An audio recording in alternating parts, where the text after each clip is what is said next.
అరే ఎవరు ఫోన్ చేసినా నేను పడుకున్నానని చెప్పండి విన్నారా? సరే ఇప్పుడు నేను రిలాక్స్ మోడ్ టీవీ టైం. అమ్మా విమలాంటి ఫోను పడుకుందని చెప్పమన్నారు కవర్ చేయి. అమ్మ స్లీప్ చేస్తుంది అని చెప్పమండి. బాగా చెప్పారమ్మా. బాగా చెప్పావి. అది కాదు చెప్పాల్సింది. నేను చెప్పానన్న విషయం తనకు చెప్పొద్దు. బేసిక్గా నేను చెప్పానని చెప్పమాకు. నేను చెప్పాను చెప్పమాకు. నేను హ్యాండిల్ చేసేది. ఆంటీ మమ్మ ఇక్కడే ఉంది.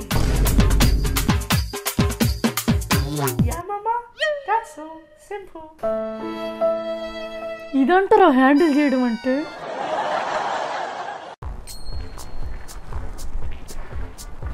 ఏంట్రా పడట్లేదు, అలా అలా వెళ్ళిపోతున్నాడు నత్తెళ్ళినట్టు. పడతాడా పడ్డా, పడతాడా పడ్డా, పళ్ళ పళ్ళ పడతాడా. అలా నక్కల్లాగా చూడటం ఆపి రండి ఇద్దరు. తారా ఈవిడ అక్కడ నా వెనక గోతికాడు నక్క అయ్యాడు. ఈ ఐసు కట్టడం పడ్డాక పడటం ఏంటి నాకు ఈ కర్మ. పడకుండా అలా ఎలా వెళ్ళిపోతున్నాడు. నేను కూడా వచ్చేసా బన్ను దాన్ని కూడా. ఏం పడ్డావా? లేదు, కింద స్నో పడింది, పోలు మీద స్నో పడలేదు ఏంటా అని చూస్తున్నా. నువ్వు బాధ ఇంతే కావాలా. పక్కనోడు ఎప్పుడు పడతాడా అని చూస్తే ముందు మనం పడతాం కావాలా.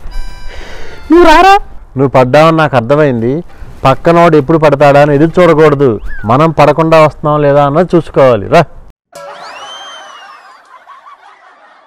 లైఫ్లో సక్సెస్ అయిన ప్రతి ఒక్కళ్ళకి లక్ ఉంది, హార్డ్ వర్క్ ఉంది అనుకుంటాం మనం. హార్డ్ వర్క్ లక్ ఎన్నున్నా వాళ్ళకి రైట్ టైంకి రైట్ ప్లేస్లో రైట్ ఆపర్చునిటీ దొరికింది. అంటే వాళ్ళ సక్సెస్కి వాళ్ళని వాళ్ళు ప్రూవ్ చేసుకోవడానికి ఒక అవకాశం దొరికింది. అందుకని సక్సెస్ అయ్యారు. ఆ 100లో 99 మందికి అవకాశాలు దొరకవు, ఒక్కళ్ళకే దొరుకుద్ది. అలా అని ఆ 99 మంది ఫెయిల్యూర్స్ కాదు, క్యాపబిలిటీ వాళ్ళకి లేనట్టు కాదు. వాళ్ళకి క్యాపబిలిటీ ఉంది, కానీ వాళ్ళని వాళ్ళు ప్రూవ్ చేసుకోవడానికి వాళ్ళకు ఒక మంచి అవకాశం దొరకలేదు అంతే. సో అందుకని అవకాశం దొరికేదాకా గివప్ ఇవ్వకండి. మీ దగ్గర ఓపిక ఉన్నంత వరకు, మీ నెత్తి మీద రెస్పాన్సిబిలిటీలు ఉన్నంత వరకు ట్రై చేయటం ఆపకండి. సో సక్సెస్కి రీజన్ హార్డ్ వర్క్తో పాటు అవకాశం. అది దొరికేదాకా వదిలిపెట్టకండి. బాగున్నారా అని అడిగి బోరు కొట్టింది జాను. కొత్తగా ఉంటుందని గాల్లో నుంచి బాగున్నారా అని అడగాలనిపించి మొదలుపెట్టాను. ఏం చేస్తున్నావే? ఏం చేస్తున్నావు? అదే ఫ్లైట్లో పొరపాటున ఆగకూడని చోట ఎక్కడ ఆపారనుకో, ఎందుకైనా మంచిది జర్రం జారడానికి అటు పారాషూట్లు ఆక్సిజన్ ఎన్ని పని చేస్తున్నాయా లేదా అన్ని ఎక్కడున్నాయో ఎతికి చెక్ చేస్తున్నా. ఆ బంధుగాడిని పిల్లల్ని కూడా సీట్ల కింద అన్ని ఉన్నాయని చెక్ చేయమని జాను. రా వచ్చి కదిలి చెక్ చేయి. అది చెక్ చేస్తున్నట్లేదే, ఎత్తుకెళ్ళడానికి చూస్తున్నట్టుంది. బిట్టు ఇక్కడ నీకు ఎయిర్ బ్యాగ్ ఉందా జాను? చూసావా, పిల్లలకి టికెట్లు రేటు తక్కువని కక్కుర్తి పడి పిల్లలకి ఎమర్జెన్సీ స్టాప్ పెట్టలేచ్చాను. పిల్లలకి పెద్దవాళ్ళకి పార్షియాలిటీ చూపెట్టరే.